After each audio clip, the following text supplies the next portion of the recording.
স্পষ্ট ভাষায় ঘোষণা করতে চাই, রক্তের সাগর পেরিয়ে ২৪ জুলাই বিপ্লবের পর ৫ই আগস্ট মহান বিপ্লবের মধ্য দিয়ে যেই ফ্যাসিবাদ বাংলার সীমান্ত থেকে বিতাড়িত করা হয়েছে, সেই ফ্যাসিবাদ এবং তার কোন দোসর বাংলার ক্ষমতার মসনদে আর আসতে পারবে না ইনশাআল্লাহ। বাংলাদেশের মানুষ দুই ভাগে বিভক্ত। একটি ভাগ জনবিচ্ছিন্ন, দেশ বিরোধী, বিদেশি আধিপত্যবাদের এজেন্ডা বাস্তবায়নকারী, ভিন্ন দেশের দালাল এবং ভিন্ন দেশের পদলেহী একটি গোষ্ঠী বাংলাদেশে আছে। আরেকটি পক্ষ বাংলাদেশের স্বাধীনতাকামী, বাংলাদেশের দেশ এবং জনগণের অধিকার রক্ষায় তারা তৎপর। এই হলো দুই পক্ষ। এই দুই পক্ষকে আরো সংক্ষিপ্তভাবে আমি চিহ্নিত করে থাকি বলি, বাংলাদেশ আজ দুই ভাগে বিভক্ত। এক ভাগ ৭২-এর বাকশালপন্থী, আরেক ভাগ ২০২৪-এর বিপ্লবপন্থী। আমরা আমাদের অবস্থান পরিষ্কার করছি, আমরা ২০২৪-এর বিপ্লবপন্থী শক্তি। আমি সকল রাজনৈতিক পক্ষগুলোকে জাতির সামনে যার যার অবস্থান পরিষ্কার করার আহ্বান জানাই। হয় আপনি ২৪-এর জুলাইপন্থী, হয় আপনি ২৪-এর বিপ্লবপন্থী, হয় আপনি বৈষম্য বিরোধী বাংলাদেশের পন্থী, আর না হয় আপনি ৭২-এর বাকশালের দোসর।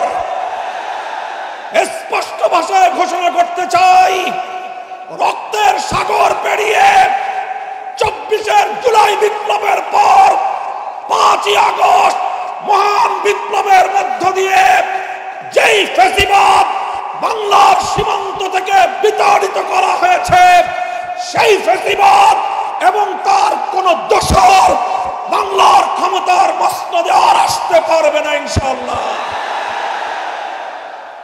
সংগ্রামী দেশবাসী, আমরা বলতে চাই, জুলাই সনদ স্বাক্ষরিত হয়েছে। জুলাই সনদের আইনি ভিত্তির জন্য আমরা ঐক্যবদ্ধ হয়েছিলাম। আমাদের সে ঐক্যের ভিত্তির উপর দাঁড়িয়ে জুলাই সনদের প্রাথমিকভাবে আইনি ভিত্তি কার্যকর হয়েছে, সরকারি আদেশ জারি হয়েছে। আমরা দাবি করেছিলাম, জুলাই সনদকে চূড়ান্তভাবে আইনি ভিত্তি প্রদানের জন্য গণভোটের আয়োজন করতে হবে।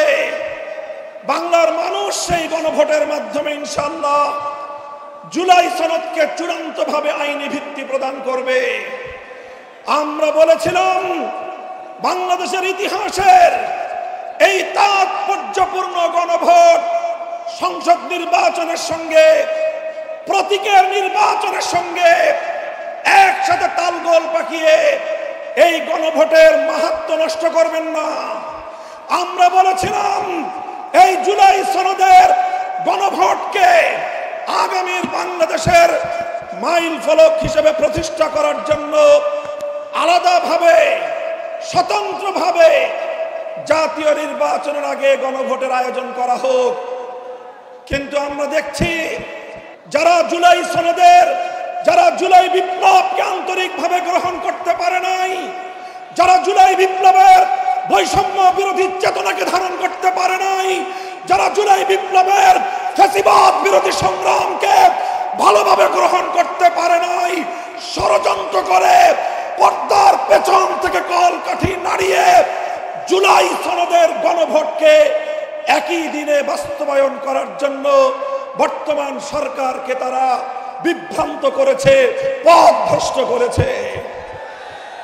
দেশের স্বার্থে, জনতার স্বার্থে, শান্তির স্বার্থে, ঐক্যের স্বার্থে আমরা গণভোটের আয়োজন হয়তো জুলাই সনদের আয়োজনকে এখন আমরা বলছি স্বতন্ত্র নির্বাচনের মাধ্যমে আলাদা দিন গণভোটের আয়োজনের মধ্য দিয়ে জুলাই সনদ কার্যকর করার এই ঐতিহাসিক পদক্ষেপকে যেন বর্তমান সরকার তার প্রাপ্য সঠিক মর্যাদা দান করে।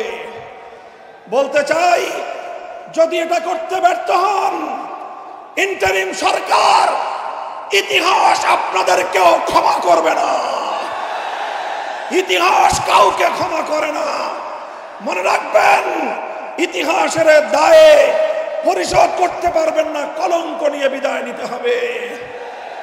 পরিষ্কার বলি, আমরা ইনশাআল্লাহ যেই ফ্যাসিবাদ রক্ত দিয়ে বাংলাদেশ থেকে বিদায় করা হয়েছে, বিদেশি প্রভুদের এজেন্ডা বাস্তবায়ন যারা করার জন্য আমার বাংলার স্বাধীন জনপদকে যারা ব্যবহার করেছে, আজও যারা স্বপ্ন দেখছে বিদেশি প্রভুদেরকে খুশি করে আবার ক্ষমতার মসনদে আসবে, তাদেরকে বলতে চাই, বাংলাদেশের মানুষ আজ ঐক্যবদ্ধ। বাংলার মানুষ আজ রাজপথে অবস্থান নিয়েছে। আমরা রাজপথে নেমেছি জুলাই সনদ বাস্তবায়নের গণভোটে হা বাক্সকে বিজয়ী করার মধ্য দিয়ে আগামীর বৈষম্যহীন ফ্যাসিবাদ মুক্ত বাংলার ভিত আমরা তৈরি করব ইনশাআল্লাহ। আপনারা সকলে ঘরে ঘরে দাওয়াত পৌঁছে দিবেন। দলীয় প্রতীকে নির্বাচনের পাশাপাশি, দলীয় প্রতীকে ভোট দেওয়ার পাশাপাশি গণভোটে হা বাক্সে ভোট দিতে হবে। যদি কেউ এই গণভোটে না ভোটের ক্যাম্পেইন করেন, ধরে নেব আপনারাও ফ্যাসিবাদের দোসর। ইনশাআল্লাহ আমরা রাজপথে আছি। লেভেল প্লেইং ফিল্ড যদি তৈরি করতে ব্যর্থ হয় সরকার, নির্বাচন নিয়ে কোনো অনিশ্চয়তা দেখা দিলে সরকারকেই তার দায় গ্রহণ করতে হবে। সংগ্রামী সাথী ও বন্ধুগণ, এভাবে রাজপথে যে মহান ঐক্য গড়ে উঠেছে, সে ঐক্যে ৮ দল মোহনায় মিলিত হয়েছে। ইনশাআল্লাহ জুলাইপন্থী প্রতিটি রাজনৈতিক পক্ষকে দেশকে ভালোবাসতে হলে, আগামী দিনে জুলাই বিপ্লবের চেতনা বাস্তবায়ন করতে হলে ৮ দলের এই মোহনায় মিলিত হওয়া ছাড়া বিকল্প কোনো পথ নাই।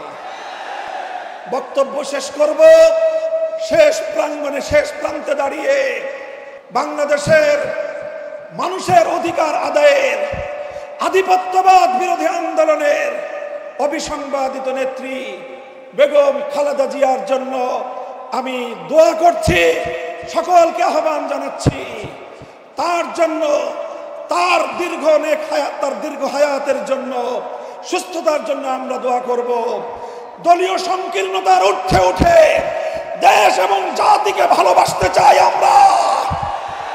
আমাদেরকে বিরোধী পক্ষে ঠেলে দিয়ে আমাদের সঙ্গে যদি কেউ বিরোধ তৈরি করতে আসেন, আমাদের শান্তিপ্রিয় চলার পথে যদি কেউ প্রতিবন্ধকতা তৈরি করতে আসেন, রাজপথে মোকাবেলা করব আমরা ইনশাআল্লাহ।